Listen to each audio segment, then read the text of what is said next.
video is brought to you by the Officer Tatum store. The Officer Tatum store. Get the merch link in the description section.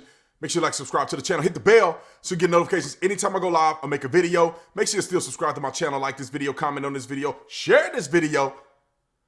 Let's get into this. So Candace Owens destroyed Marc Lamont Hill on her podcast show. And I want to give y'all a quick background, and then we're going to go into some of the things that I think Marc Lamont Hill represents and what I think Candace represents as the future of the black voice moving forward. So let's start with the history of Marc Lamont Hill for me. When I was a police officer, I went to the National Police Association conference. I think the conference is in Philly, and they had Marc Lamont Hill as the keynote speaker. Now, this is before I was a conservative.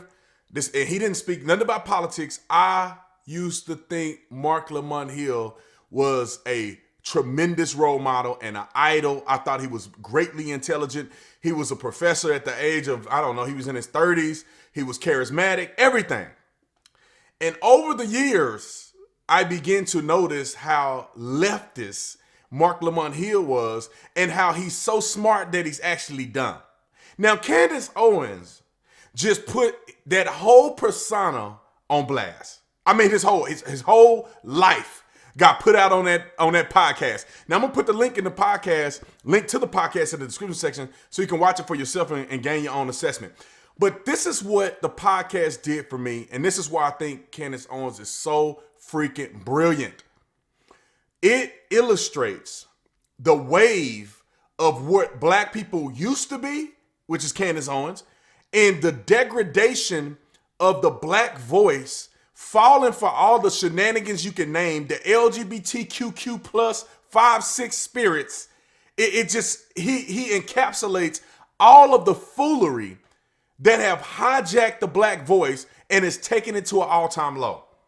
One of the first things they touched on was police brutality in America. Marc Lamont Hill could not stand up to the facts associated with the fact that there is not an epidemic of black people just getting mowed down by police. When you look at the numbers in 2019, there was 9. When you look at the numbers in 2020, there were 3 so far in 2020. If it goes this course, it'll be 6 potentially. There's more people that have lost their lives in the chop zone than at the hands of police in 2020.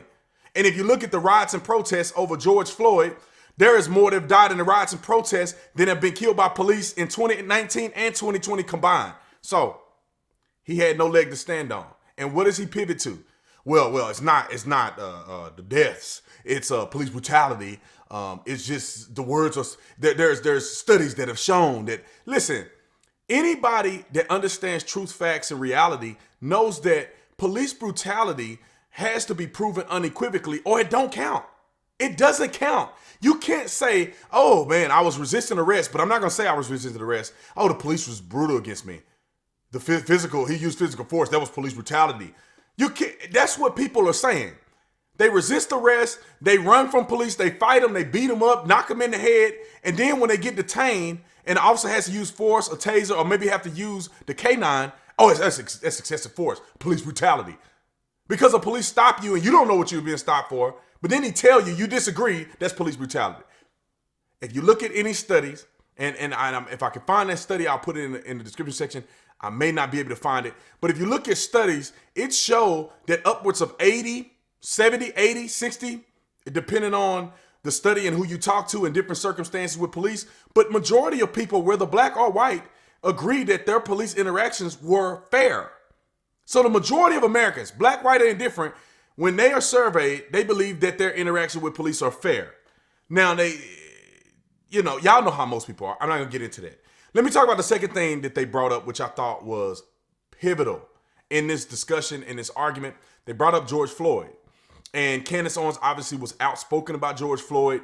And she really honed in on the history of George Floyd and who he was as a person, the totality of who he was, pretty much being a detriment to the black community nearly his whole life. And then at the time of his death, he was high on methamphetamine and fentanyl, and which was a huge contributor to his death.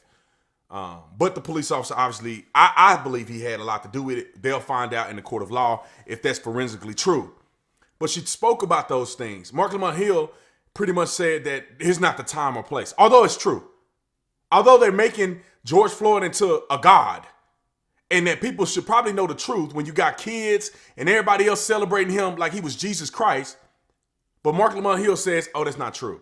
Oh, we shouldn't talk about it like this. It's unimportant. Well, it is. Because when you talk about the narrative being posed that just a random black man just living his life will be falsely accused of counterfeit money and then somehow bludgeoned underneath the car, underneath somebody's kneecap, and just dying out. That's not the case. In order for you to be like George Floyd, first of all, you would have to have a history of crime, and you would also have to have attempted to pay for something with fraudulent money. And then after you do that, you would have to then resist arrest from a police officer, and then circumstances will follow. So the average person ain't gonna just get caught up on a police officer's knee just while being black. It's not happening. Candace Owens told the truth and exposed the lie. Now, here's the last thing I'm gonna talk about, and then I'm gonna let you go watch the video for yourself. They brought up, can a man have a baby? Can a man get pregnant? That's the better term. Can a man get pregnant? Marc Lamont Hill, he's the black voice that has fallen off from reality, that is falling into this LGBTQ movement that have taken over the black movement, right? I want y'all to know this very clearly. There is no black suffrage. There is no black civil rights. There is no Black Lives Matter. It's about the LGBTQ. Because at the moment that you stand up against that and say, look, man, that's not biblical, I don't believe in it, oh, that you're castrated. You're sent off on an island by yourself. You have been shunned. If you are not obligating in pro-black and pro-LGBTQ at the same time, you are not involved in Black Lives Matter. You can't be. Black trans people have more value than black people in this country as individuals. They have more value. They don't need you. And you got suckers like Marc Lamont Hill out here talking about a man can get pregnant because he's falling for the rhetoric. He's falling for the political correctness in this woke movement. And then Candace Owens just spelled everything he said and was very succinct about it, very reasonable about it, and brought up plenty of examples of saying, look, you can identify whatever you want to, but I shouldn't have to be living a fantasy world with you. If you're a man, born a man, obviously it's only two genders. You're either a man or a woman. Now, if you want to be something else, that's on you. That's up to you to decide. But you can't make everybody have this false sense of reality just because you do. And so Candace Owens was pretty much saying, look, I'm not going to call a man a woman and a woman a man. I'm not doing that. I'll call you by your biological name or I said biological name. I'll call you by your government name. But I'm not finna play games and help you into a mental disability. And Marc Lamont Hill said, no. We need to let people express themselves and I forget all the terms they use, but pretty much saying that it's just a construct, a social construct, and being male or female and all of this other stuff. And it was crazy. And where she got him the most on was she said, well, don't talk to me about the wage gap. Don't talk to me about black violence. If all of this is a social construct, then what's stopping people from saying, no, I identify as a white man. I'm black, but I identify as a white man. What's wrong with that? Dolezal and these other people who are clearly white that imitated the perception of being black. What if they said, you know what? I identify as a black man today. I mean, what are you going to do about it? It gets so gone and far-fetched down the rabbit hole that there's no coming back. And I just love the fact, and this is very short, y'all go watch the live stream for yourself or the video for yourself. I'll put the link in the description section. But it went down the rabbit hole, but I thank God that Candace Owens is a boss. Candace Owens showing up and showing out. Thank God she exists, man, because it's a battle of the historical black man, the historical black woman of strength and power and dedication and commitment and integrity. That's Candace Owens. And then it's the fallen black voice of Marc Lamont Hill and the rest of these people who are falling by the wayside, trying to outwoke each other year after year. They care nothing about facts, all about emotions. Care nothing about white people, all about black suffrage, Afrocentric perspective. But anyway, I'll talk about this all day, but I want you to go watch the rest of my videos, and I want you to actually watch what Candace Owens said in the full, I think it was an hour plus long interview.